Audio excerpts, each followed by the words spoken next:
किशोर रघुनाथ परदेसी ये मेरा नाम है और मैं भुसावल में रहता हूँ, मतलब जिला जलगांव और तालुका भुसावल। मैं बचपन से माता पिता ने तो सिखाया था मंदिर जाना, ये जाना, वो तो सीख जाता था समय में, लेकिन उसका अर्थ कभी नहीं जाना था कि मंदिर क्यों जाया जाता है, ईश्वर की भक्ति क्यों की जाती है, ये कभी नहीं जाना था।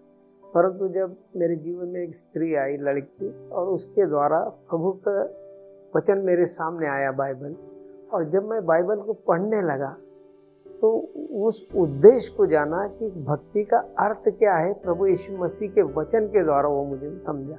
वो मेरे जीवन में 1978 में आई, 1978। वो उसी परिवार में जहाँ मैं स्कूल जाता था, कॉन्वेंट स्कूल में, वो भी कॉन्वेंट स्कूल में थे, लेकिन कभी बातचीत नहीं होती थी, कभी ये नहीं। परंतु ईश्वर की मैं समझता हूँ जब वो मेरे जीवन से निकल गई तब वो मुझे एहसास हुआ। जब मैं अपने जीवन के बैक पर इसमें गया तब मुझे वो रियलाइज हुआ कि मेरे जीवन की तो कोई योग्यता थी नहीं, परंतु प्रभु ने उसको मेरे जीवन में इसलिए डाला था कि मैं उसके प्रभु के पास आ सकूं। तो उस समय में जब मैंने उसके जीवन में उसके द्वारा जब प्रभु के वचन को जाना, समझा और देखा, जब पढ़ना चालू किया बाइबल को, तो तब मैंने जाना कि भक्ति का उद्देश्य क्या होता है। आज हजारों भाई मेरी तरह भक्ति तो करते हैं लेकिन उसके उद्देश्य को नहीं जानते कि भक्ति का उद्देश्य क्या है, क्योंकि संसार में हर एक चीज उद्देश्य के द्वारा दी गई है, बिना उद्देश्य के कोई चीज नहीं। जब हम भक्ति करते तो उसका एक उद्देश्य है कि हम स्वर्गकालिक जीवन प्राप्त कर सकें, और वो जीवन केवल प्रभु यीशु मसीह के द्वारा ही हमें मिल सकता है और किसी के द्वारा नहीं, क्योंकि परमेश्वर का नियम है बिना लहू बहाए पाप की क्षमा नहीं होती है। और मेरे घर में, मेरे परिवार में मैं देखता था कि नवरात्र का जो समय आता था उस समय में होम होता है, और अष्टमी के दिन या नवमी के दिन पे उस समय में बलिदान किया जाता है। तो वो बलिदान को उस समय में लाते थे, वो छोटा सा बकरे को ऐसा, और उसको हम भी देखते थे। जब हम बच्चे थे 10-11 साल के, तो हम उसको भी खिलाते थे, नहलाते थे, ये करते थे, साफ सफा करते थे। तो वो माँ बाप सिखलाते थे वो, पर उसका उद्देश्य को हम नहीं जानते थे। फिर वो उसको अर्पण करते थे वेदी के ऊपर कि पाप क्षमा के लिए। लेकिन जब मैं बाइबल पढ़ने लगा तब ये जान पाया कि इसका उद्देश्य क्या है, ये इसका क्या मतलब है, ये कुर्बानी क्यों दी जाती है।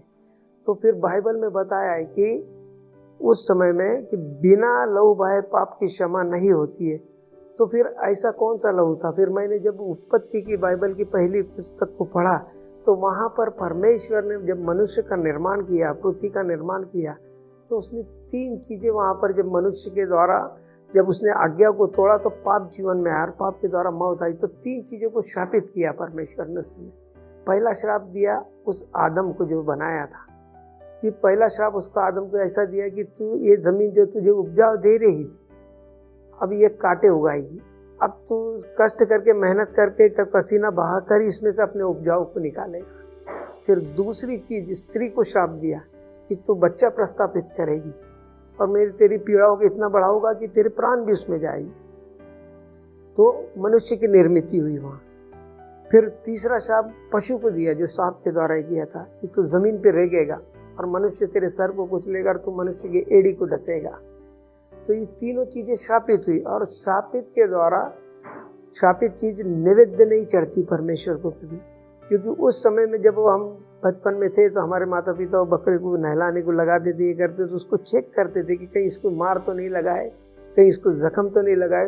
तो वो जब मुझे वो वचन को जब मैं पढ़ने लगा, जब मुझे याद आया कि वो क्यों चेक करते थे, फिर वहाँ पर कहा है कि शुद्ध लहू। फिर ऐसा कौन सा शुद्ध लहू था कि जो हमारे पापों की क्षमा करके हमें जीवन की ओर ले जा सकता है। तो इसीलिए परमेश्वर ने जगत से मतलब ऐसा प्रेम किया कि उसने अपना इकलौता एक पुत्र दिया कि जो कोई उस पर विश्वास करेगा वो नाश नहीं होगा परंतु जीवन को प्राप्त करेगा।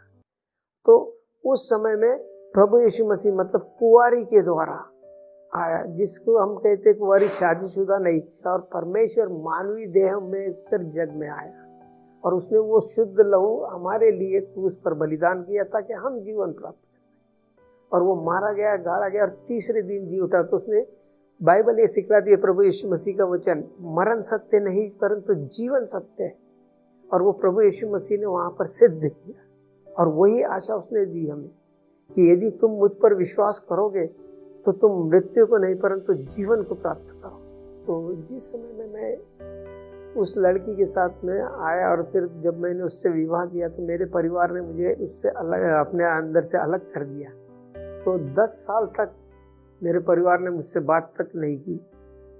फिर उस समय में मेरे परिवार ने ये बोला मुझे, मेरे पिताजी और माता ने, कि बेहतर होता कि तू मरा हुआ पैदा हुआ था तो मरा ही रह जाता। तो मेरे पिताजी ने मुझे कहा कि तुम्हारा हमारे प्रॉपर्टी से कोई हिस्सा नहीं मिलेगा आपको, कोई ये नहीं, आप यहाँ से अब निकल जाओ, आपको हमारा आपका कोई संबंध नहीं रहा।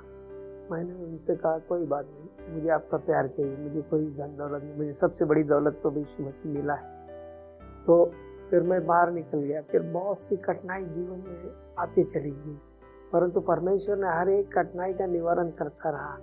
पर एक समय ऐसा आया कि परमेश्वर को हमारे पिताजी के मनों को और माता के मनों को बदलना था। तो हमारी मम्मी का एक्सीडेंट हुआ और पैर फ्रैक्चर हुआ।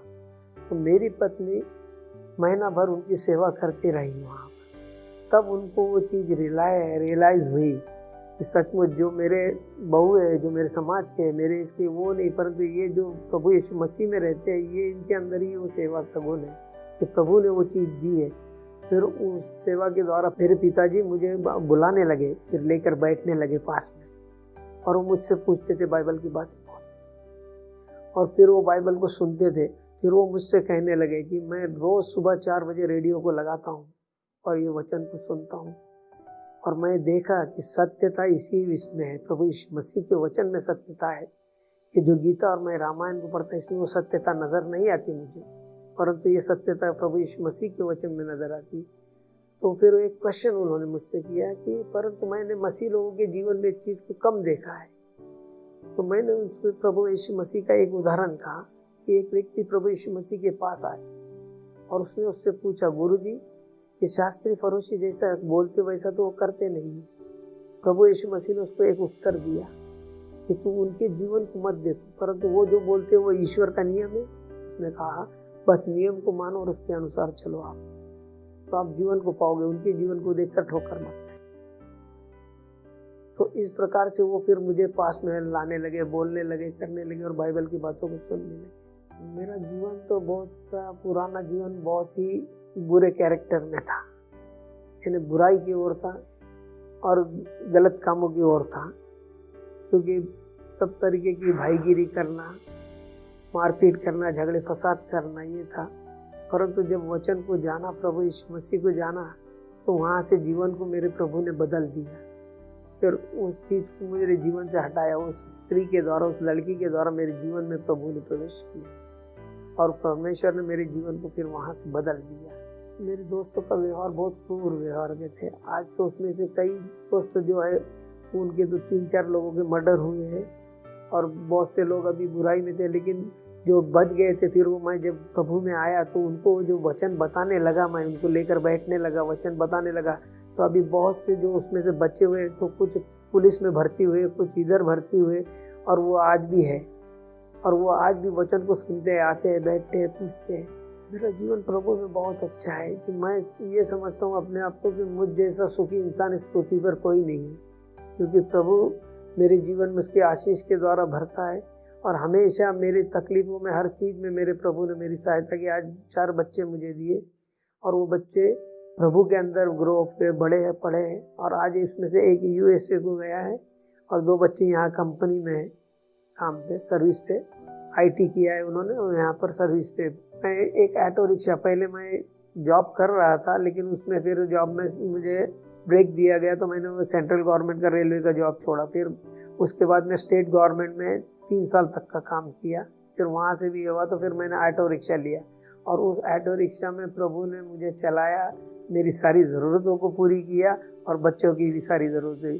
कठिनाई बहुत सी आई, पर सब कठिनाई का निवारण परमेश्वर ने किया मेरे जीवन में। मेरे जीवन में मृत्यु का क्षण कई बार मुझे दिखा, परंतु मैंने मृत्यु को देखा इससे नज़र से, परंतु परमेश्वर ने मुझे उसमें से जीवन दिया। ये उसका धन्यवाद करता हूँ मैं सदैव तो उसके जीवन में, मेरे जीवन को जो उसने दिया है, उसका जो उद्देश्य है, मैं यही चाहता हूँ कि मेरे जीवन से उसका वो उद्देश्य पूरा हो और औरों तक मैं प्रभु यीशु मसीह को बता सकूँ ताकि वे उद्धार पाए और जीवन को पाए। क्योंकि परमेश्वर का वचन वो कहता है कि यदि तू उद्धार का मार्ग पा लिया है तो तू उन्हें भी बता ताकि वे भी जीवन को पा सके।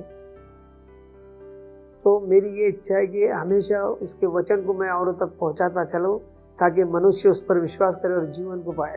क्योंकि परमेश्वर मृत्यु देने नहीं परंतु जीवन देने आया है।